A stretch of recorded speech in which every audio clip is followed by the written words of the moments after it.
One of the biggest concerns about the S650 Mustang is the lock ECU, meaning the car cannot be tuned. Or can it? Well, we spoke to some experts in the industry to find out. So it happens every time a new Mustang model comes out. You have some people who are going to support the new model and a bunch of people that are keeping whatever Mustang they have forever because they don't like anything about the new car. You know, this happened with the S550 and a lot of people warmed up to the car. Well, that brings us to the S650, and it was the exact same thing. This car launched originally back in September. We've done a ton of videos on it since then talking about the pricing and the options and the dark horse and all these special deals. And people are kind of split on the car. Some people love it, some people don't. Some of the common complaints are they don't like the dash, the price, the wheels, whatever. The one thing all enthusiasts can agree on that we're not happy about with the S650 is the lack of being able to tune the car. You know, tuning has been a part of the Mustang culture for years. We've always done it. It's been a great way to make power. You know, a lot of these cars, you can't even run a cold air intake without a custom tune, let alone real power like a supercharger or a turbo. So not being able to tune the S650 is really going to turn off a lot of buyers. Now, again, there's been other cars that have been out there that have been said to be untuned, the Corvette C8 being a recent example, and there's been ways around it, and they are tunable now. So we spoke to some of the top names in the tuning industry to get their opinions on what's going to happen with the S650 and will we be able to tune it. Now, we reached out to these tuners. A lot of them were interested in helping, and they all had lots of information and lots of opinions on what's going to happen with this. Some wanted their name involved. Some people asked to remain anonymous. Given the fire that the tuning industry has been under, I absolutely understand that. The questions we asked are, do you think it's going to be tunable? Will there be a way around the lock ECU? What are the options you think they'll be there for tuning it? And will not being able to tune it, if it comes to that, actually hurt the tuning industry? Here's what they had to say. The first tuner we spoke to asked to remain anonymous, but again, he's very prominent in the industry, knows what he's talking about, and here's what he had to say. There's rumors that it may have the same PCM as the current 21 through 23 F-150, which is only tunable via SCT and is currently limited to 21 and early 22. It requires flashing direct to the ECU via the engine bay and not through OBD2. HPT Tuners still hasn't released anything, and it's taken this long for security to be bypassed to even flash. Mapping parameters is the other difficult and time-consuming part. Having proper access in the tuning software is what will allow tuners to do things like the OE would. So all of it has to happen before anyone like me can even begin to actually tune the car. The other rumor is the 24 Plus won't have the same PCM, and it goes to something new and similar like the C8 Vet. If it's not in 24 or 25, it'll likely be in 26 when a higher performance variant may come out. Either way, if it's tunable, it'll be at least a year to a couple of years after the release for a proper calibration to be made. And if it doesn't happen by then, it's not looking good. The other bad news I'm hearing is the dual intake stuff. It likely has 2 airflow sensors in the tubes to monitor flow because it has carbon traps for emissions. If the trap is removed, it'll set a code or go to limp mode. Modifying any of that could be considered tampering. I fear the glory days may be behind us, at least for a little bit. And then Eric, a vehicle engineer for HP Tuners, again, one of the top tuning software companies in the game, had this to say. Honestly, it's a bit too early to say. Until the aftermarket gets their hands on the actual ECU that will be used in production for the 650, it's all speculation. Ford started locking the 21 Plus F-150 and newer vehicles like the Bronco. We have made great progress towards adding support for these. It remains to be seen if the same backdoor method of getting in will apply to the S650. If it's the same ECU that's in, say, the new Raptor F-150, we should be able to support it rather quickly. But based on the hardware I see on the S650, such as the dual MAF and dual throttle body, it will likely have an entirely new ECU. The next tuner we spoke to was Ken Bionis from Palm Beach Dyno, tuner of some of the fastest GT500s around. Here's what he had to say. It's really difficult to predict, but using history as a guide, someone will usually find a way around the newest blockade. I was working at Diablo Sport during the time the Dodge platform was locked out. It was a difficult time for the company, but when they finally figured it out, it was not only a boom for the company, but saved the aftermarket for Dodge. We are seeing the same thing right now happen in the 21 and up F-150 market. Using the above as a guide, it could be 2+ years until it's figured out. At this moment, only SCT supports aftermarket tuning for the 21 Plus F-150, so the issues tuning companies face are becoming more and more challenging with each new generation. I do hope we do not get to the point where we have to replace ECUs, as that would really hurt the aftermarket, it would make the costs skyrocket and make it a much more involved process. This would signal a huge shift in how seamlessly the Ford aftermarket operates today. I've been in this industry for 20 plus years, and we really consider ourselves to be lucky to be alive during these times. The amount of insane vehicles on the road today is absolutely mind-boggling. So I always have loved figuring out the new Mustang platform. If there comes a time we can no longer do that, we still have some of the best cars ever built over the last 10 to 20 years. I'm hopeful we can find a way to keep the legendary Coyote-based platform progressing in S650 chassis. It's a drastic change, and it'd be nice to see a fresh face going down the drag strip. Keep in mind, with every new Mustang, there has always been a panic. Let's not forget all the people who said boosting Mustangs was over once they released this super high compression Coyote. Well, we all know how that worked out. Next, we reached out to Adam of Revolution Auto. Adam is tuned for some of the top names in the business and actually does all the tuning for us here at CJ's as well. He took it a step further and actually made a video.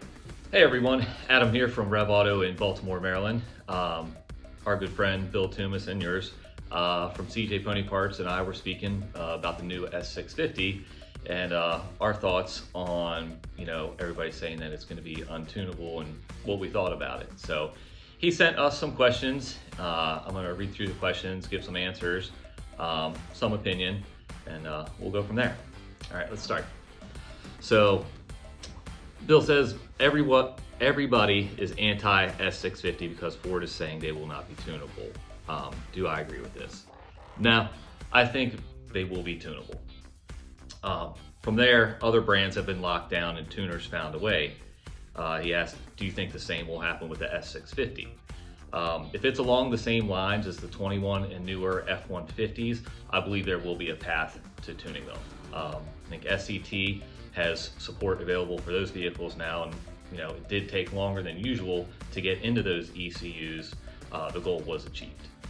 As far as other brands go, take the new Corvette for example. It uses GM's Global B electronic architecture, which up till recently needed piggyback controllers to try and manipulate what was going in and out of the ECU.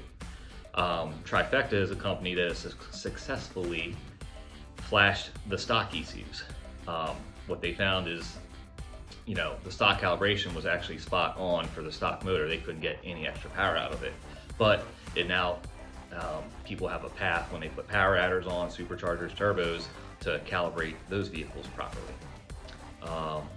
Bill asks, how long do you think it will take? That is to be determined. There's no crystal ball for that one. Part of the holdup is you have to wait until the production S650s hit the market, get out there to the public before the real R&D can happen. Do you think the factory ECU would have to be replaced? Not based on the current process. Any other insights into it? So Ford has moved to OTA, which is over-the-air updates. This goes for the ECU and the other modules in the vehicles. This is the way that most of the OE manufacturers are going. Having onboard Wi-Fi and telematics and other things requires different levels of encryptions and protections. A cyber attack on your vehicle is a reality, so welcome to the new world. Do you ever see not being able to tune S650s hurting your business or the industry? I mean, yeah, if we were 100% locked out, I believe it would hurt my business and the industry some. But those in our field are pretty savvy and capable of other solutions. So I don't believe it would be the end of folks modifying, personalizing, tuning their S650 Mustang. So, I always think there's a workaround. And then other than that, I'm personally excited to see them hit the streets. Anytime a new platform comes out, it's exciting to see what Ford has given us to work with and see the new capabilities. So I say, bring it on, let's see it. All right, thanks everyone, see ya. And last but not least, we have Kevin Hand, the man behind the keyboard at Wicked Motorsports. We have heard they'll be untunable, but then you hear from other sources within Ford that they will be, but it might not be right out of the gate. Look how long it took for a GM truck diesel platform or even the C8 to be tunable. This was after hearing they would be locked down no matter what. Same goes for Dodge.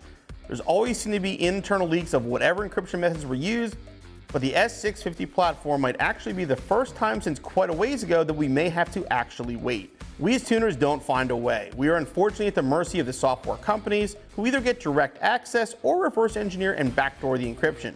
Citing Ford Authority's article with the Ford S650 has gone the route of the FNV architecture, which means fully networked vehicle. This allows for things like over-the-air updates and cybersecurity encryption. This is the reason that it will not be tunable right out of the gate. If the system sees something different than expected or access that was forced or backdoored, the system can possibly shut down to thwart off a perceived malicious attack. Ford would be crazy after all these years to lock down quite possibly the last rendition of an internal combustion Mustang.